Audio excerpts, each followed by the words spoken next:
गुरुदेव के चरणों में मेरा बारंबार नमोस्तु नमोस्तु नमोस्तु। गुरुदेव, पहले की युवक युवतियों में मैच्योरिटी आज की अपेक्षा कम देखी जाती थी, फिर भी विवाह आज की अपेक्षा कम उम्र में हो जाया करते थे, परंतु आज उच्च शिक्षा की आड़ में विवाह उम्र के उस पड़ाव पर हो रहे हैं जबकि युवावस्था ढलाव की ओर आ जाती है। तो गुरुदेव, इसके कई दुष्प्रभाव सामाजिक जीवन में उपस्थित हो रहे हैं। गुरुदेव, इस समस्या के संबंध में आपका युवा पीढ़ी को क्या संदेश है?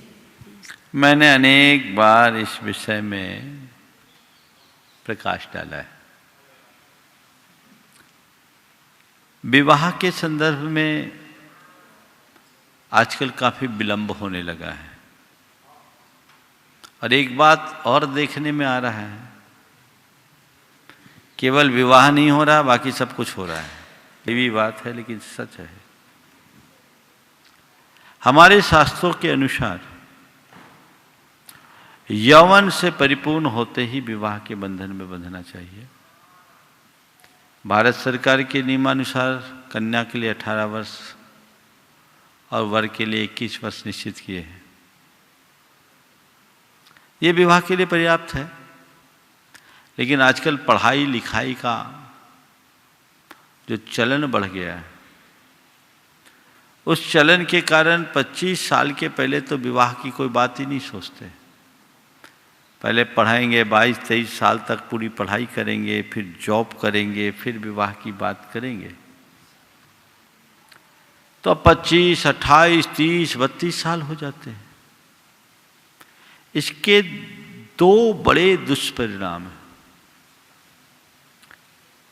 पहला तो ये कि 25 वर्ष की उम्र के बाद जब मन परिपक्व हो जाता है तो एक दूसरे में ढलने में बड़ी कठिनाई होती है। हर बात में ईगो क्लैश होता है। विवाह कन्या से होना चाहिए और कन्या तो 18-20 साल तक ही होती है, 21 साल 22 साल।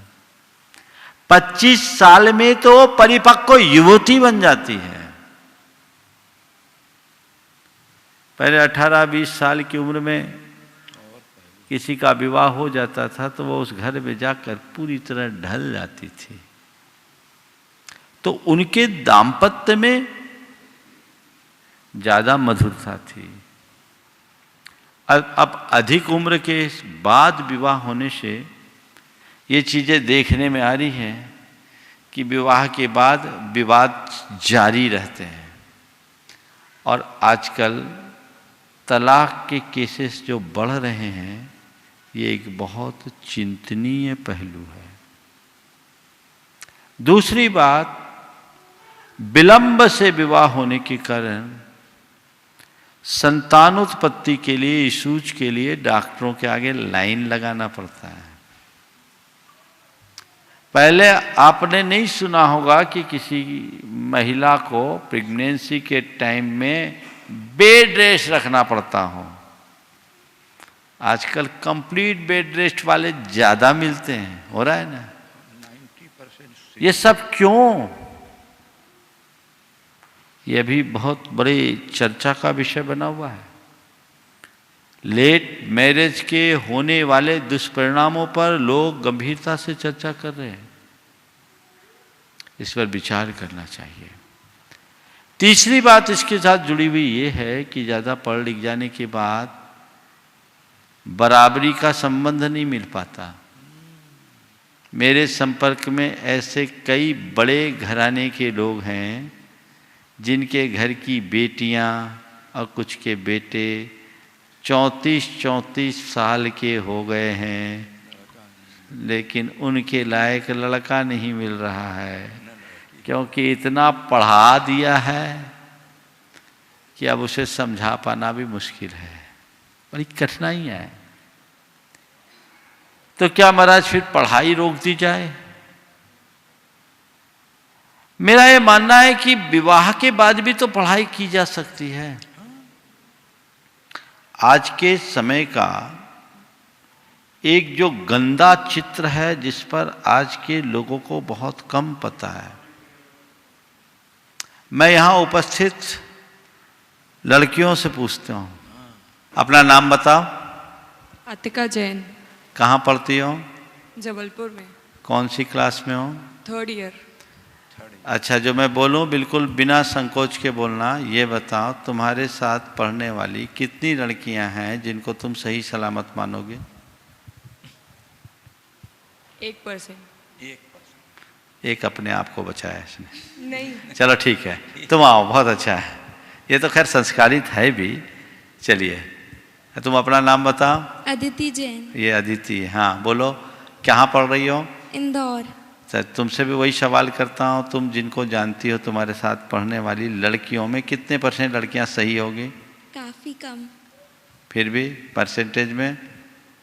2-3%। चलो, ये आज का चरित्र है, एक तस्वीर है। ये विकृतियां बहुत तेजी से हो रही है, बढ़ रही है। अगर बोलूं तो रोज अफेयर, रोज ब्रेकअप, यही चलता है कि नहीं चलता है? बोलो। अन्य प्रकार के अनाचार बहुत तेजी से, केवल लड़कियों में नहीं, लड़के भी कम नहीं है, लड़कों का भी हाल ज्यादा। अब चूंकि लड़के यहां बैठे नहीं उस उम्र के, इसलिए मैंने खड़ा नहीं किया। लेकिन ये समाज की एक विकृत तस्वीर है। तो एक दिन गुरुदेव ने कहा था, जो मुझे बहुत अच्छी लगी, कि 12वीं होते ही विवाह कर दो और आगे की पढ़ाई विवाह के बाद जारी रखो, कभी कुछ गड़बड़ी नहीं होगी। और ऐसा हो सकता है, इसी कंडीशन के साथ विवाह होना चाहिए।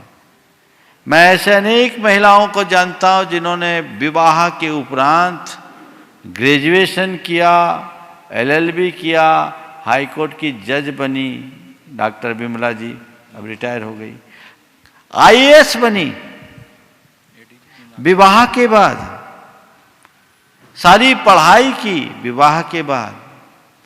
तो ये घर परिवार में भी ऐसा वातावरण मिलना चाहिए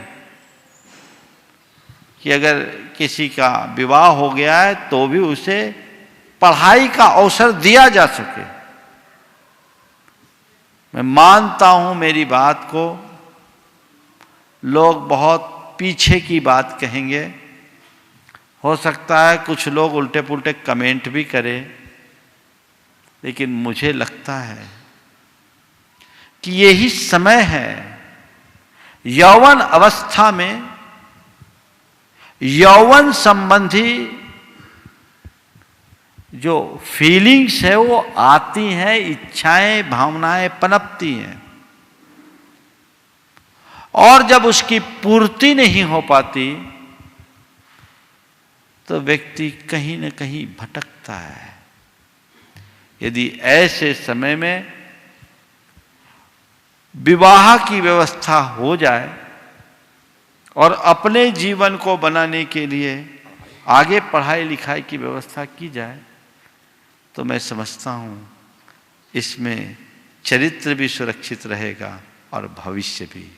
आज लोग केवल भविष्य की सुरक्षा की बात करते हैं, चरित्र को क्यों भुला के रखे हैं? हमें चरित्र को सुरक्षित रखना है, भविष्य अपने आप सुरक्षित होगा।